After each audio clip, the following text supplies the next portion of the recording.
This is about myth and the mythic method. And I'd just like to begin very briefly with the word myth and just in a way remind ourselves that the very word in common usage is an untruth, a lie. And what we say, that's a myth, we're effectively saying that's an untruth.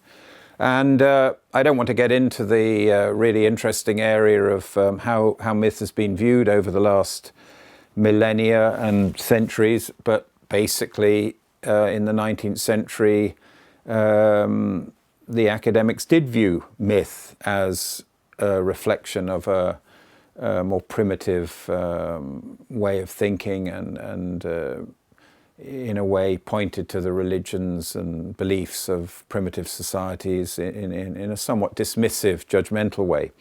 But I mean, what has happened in the 20th century in a variety of different fields, ranging from Freud and Jung in psychoanalysis to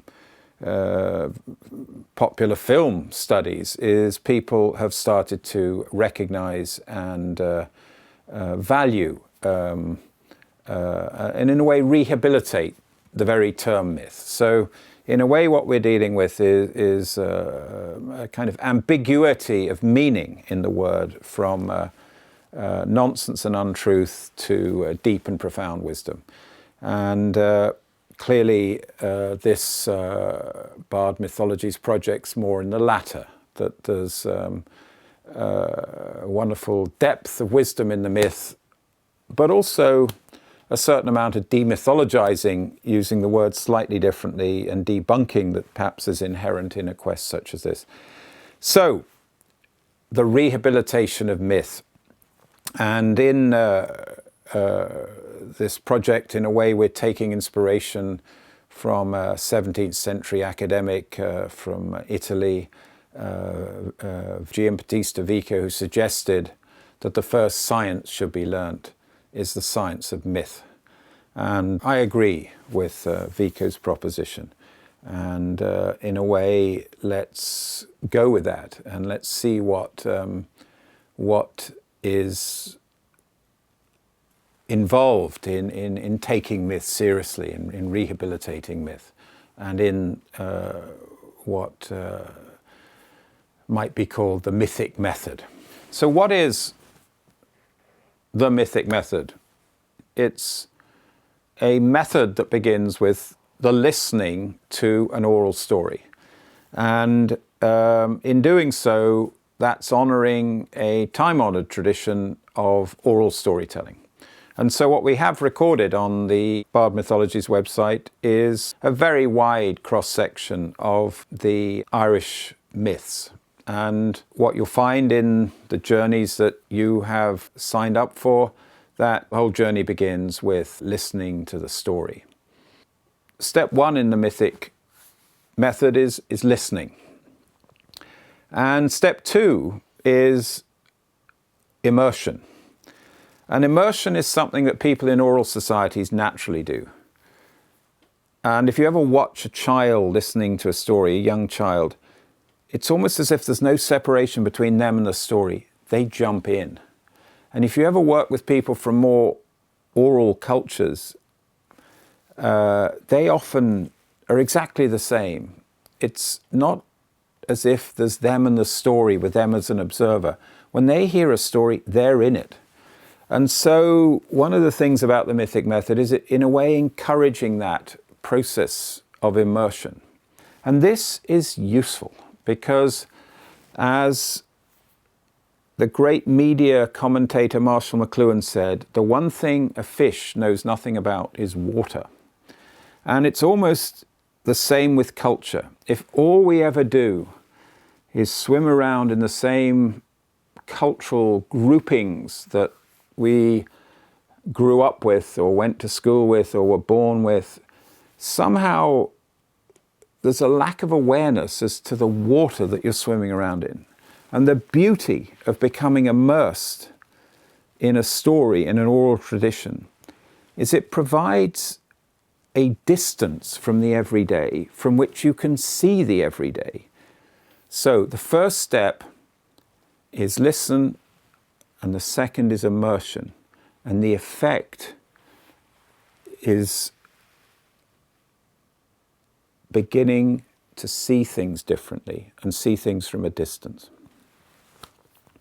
The next stage in the mythic method is to begin to distance yourself from the story and ask yourself what it's about. So this is an analytic stage, an analysis stage.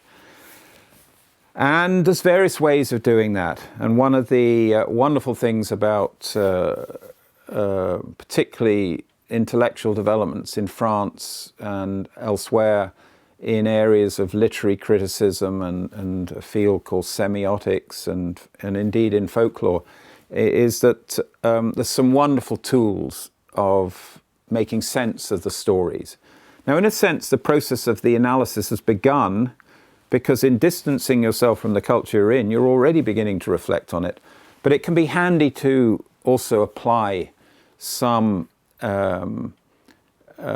tools of analysis. And one of the things that we cover on the journeys is some guidance as to reflecting on the tools that, reflecting on the story using the tools that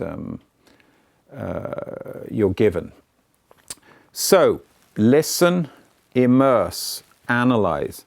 But then the next stage is an important one, which is reflect. And the reflection is to ask, if this is a myth that I'm living by, or that is the culture's living by, is this a myth that's serving me, serving us, serving the world? And the reflective stage is one of having been distanced, having analysed, is beginning to question individually and collectively, are these myths serving us? Are the archetypal and inspirational characters embedded within these myths serving us? And that is an important process. It's an important process of social and cultural reflection, but on an individual level, it may be personally very helpful. And in doing so, we move on to the next stage of the mythic method, which is to become a producer and a teller of a myth. And that can take many, many forms, some of which are literally telling, writing, and others may be doing something in the world. It may be reshaping a mythology. It may be challenging something that's not right, that feels wrong. It may be doing something risky. It may be whatever. You know, there's just so many possibilities. In a way, what they are something that you as a traveller through the mythic method decide. It's about becoming a teller and a liver of a story that feels right. So the fifth stage of the mythic method is about becoming a producer of a story, and then the final stage is about distributing it, getting it out there, and in a way becoming an agent of transformation that is the natural result of being a participant in a journey through which you as a listener to a transformative story were transformed, and in the process become a producer of a story that through people listening to it become transformed in a way that is right and that feels positive. That's the mythic method in essence, and it has in it both mythos, which is the first two stages, and in a way philos, which is, you know, reflecting on. And in a way it's a weaving together, because Plato did quite a critical job on the Homeric tradition. But now what we're potentially talking about is a role for both the Homeric mythos, which is the first two stages, and the reflective process of analysis and reflection. But at the end of the day, it's about doing something.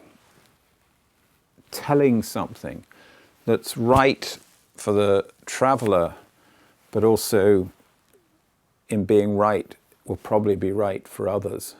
So that's 6 stages, 6 steps. Listen, immerse, analyze, reflect, produce and distribute.